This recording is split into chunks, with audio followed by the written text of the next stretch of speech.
Hey guys, welcome back to my channel. I hope everybody is doing well. Today I'm going to show you how to set wall clearance for 3412 cat engine. Tappet clearance for 3412 cat engine. As you can see, I have already removed fuel pipes. It's comfortable for me for adjusting wall clearance without fuel lines. First of all guys, you have to open this plug which is on the fuel pump. There's a marking on the shaft, there's a groove on the shaft with which we have to coincide, we have to match with the lock in the flywheel. Remove this plug which is on the fuel pump. As you can see, I have already removed. After that, we'll just go to the other side of the engine, where we'll insert turning tool and a free bolt that will lock in the flywheel. There is a hole in the flywheel. What you have to do,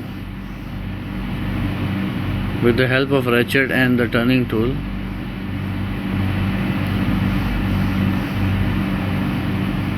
I'll show you. This is the place above starting motor. I have already removed starting motor because I had overhaul engine. You don't have to take out, if only you have to do tappet clearance.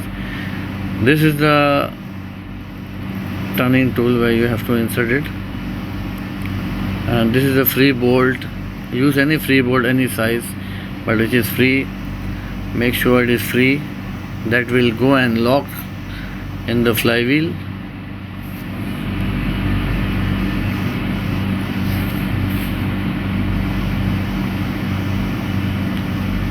So now I'll show you with the help of the turning tool.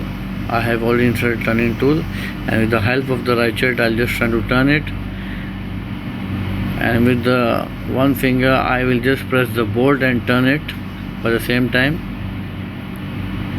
make sure you press the bolt and turn it. Turn the engine. The engine rotation, you should turn the engine to the direction of the rotation of the engine. Just press bolt with the one hand. It's already locked now. I have already pressed bolt and it's gone in the hole. There is a hole in the flywheel. Make sure you know the tappet clearance. Here is the picture I have taken from the manual book. You can see how much is the tappet clearance for inlet valve and exhaust valve. This is for your reference. Make sure you don't make mistake and you know which is exhaust and which is inlet valve. According to, and also you have to make sure which is the number 1, number 2, and number 3 and number 4 cylinder. When you view from the dumper pulley, then to your right is the right bank and to the left is your left bank. From the right bank, from your right side, it will start number 1, then go to the left number 2, again to the right number 3, again to the left is number 4. Like this, it goes to 12.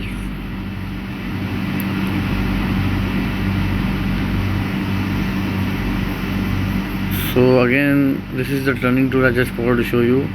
I hope you have this one. With the help of this turning tool, you can turn the engine. And this is the free bolt which I have earlier I have shown you.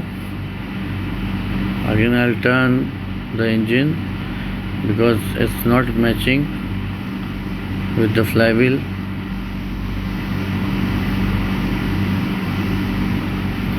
So with the one hand I will just turn the engine to the direction of the rotation of the engine, and with the one finger I just try to push the bolt at the same time.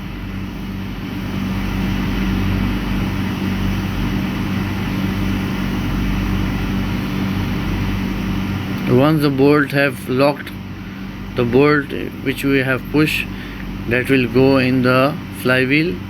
There is a hole in the flywheel, the bolt will go in the hole, and then we'll come back on the pump and see the groove is in the top position or no. If the bolt goes in the flywheel and the groove is on the top position of the pump, then you are sure that the number 1 piston is on the top position. This is the groove.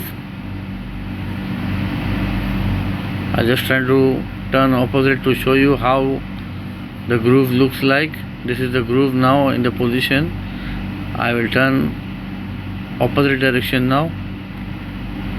This is how when the groove is not on the top position. So for your reference, I just turn a little bit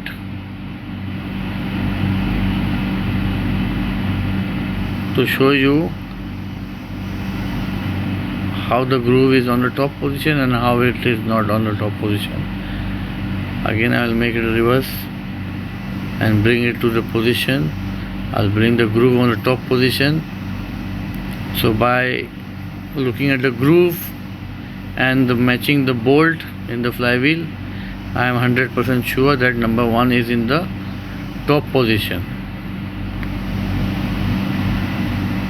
You can also check by number 1 and number 3 push rods are free or not. We are viewing this engine from the dumper pulley side and not from the flywheel. This is how the groove looks like, and this is the tappet clearance we'll do in 2 steps. Number 1, you can see the inlet valve. You have to mark all the valves. Inlet you have to mark 1, 3, 4, 6, 7, 12, and for the exhaust you have to mark on the valve 1, 4, 5, 8, 9, 12. So on the first step we will mark on the rocker arm, and we'll set tappet clearance for these valves which are marked only. So with the help of the manual you can understand how much is the inlet and how much is the exhaust valve clearance to be set.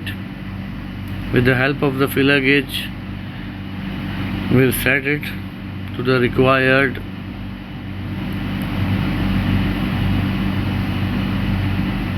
scale.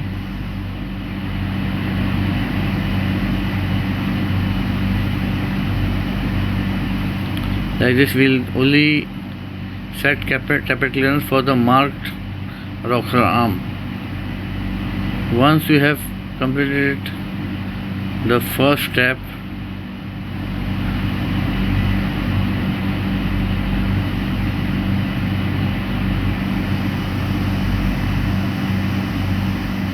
then you have to turn the engine 1 round, that is 360 degree.